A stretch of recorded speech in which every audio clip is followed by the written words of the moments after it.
ఇది 3వ సహాయం మనం చేయటం. ఇది కేవలం మీరు అందిస్తున్న సహకారం వల్లనే అవుతుంది. ఇది నా సొంత డబ్బు మాత్రమే కాదు, కానీ నేను కొంచెం పెట్టుకుంటున్నాను. అలాగే మీరు అందిస్తున్న సహకారం బట్టి కూడా ఈ యొక్క కార్యక్రమం చేయటం జరుగుతుంది. ఇలాగే చాలామంది నిరుపేదరికంలో లేదంటే అనారోగ్య పరిస్థితుల్లో వికలాంగులు, విధవరాండ్లు, అవసరతల్లో ఉన్న చాలామంది ఉన్నారు, మనల్ని సంప్రదిస్తున్నారు. అందరికీ మనం సహాయం చేయలేము. ప్రతి నెల 5 మందికి మాత్రం మనం సహాయం చేస్తున్నాం. 5,000, 10,000, 15,000, 20,000 చొప్పున. కాబట్టి మీరు మన సిపిఎఫ్కి సపోర్ట్ చేయండి.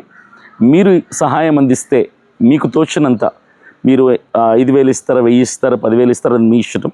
మీరు సహకరిస్తే మాకు సిపిఎఫ్ టీంకి మేము ఇలాంటి సహాయ కార్యక్రమాలు నెలకు 5 చేసేవాళ్ళం, నెలకు 10 చేయాలన్న ఆలోచన కూడా మాకుంది. ఏదేమైనా మీ సహకారం, మీ సహాయం మాకు కావాలి. ఇలాంటి వాళ్ళకి మనం చేయూతనివ్వాలి. Thank you.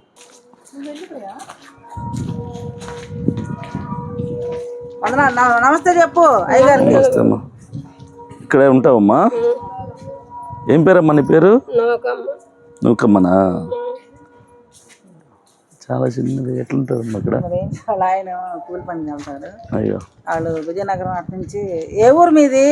విజయనగరం దాటి ఇక్కడికి వచ్చి 10-15 సంవత్సరాలు. మొన్నటి వరకు బాగానే ఉంది.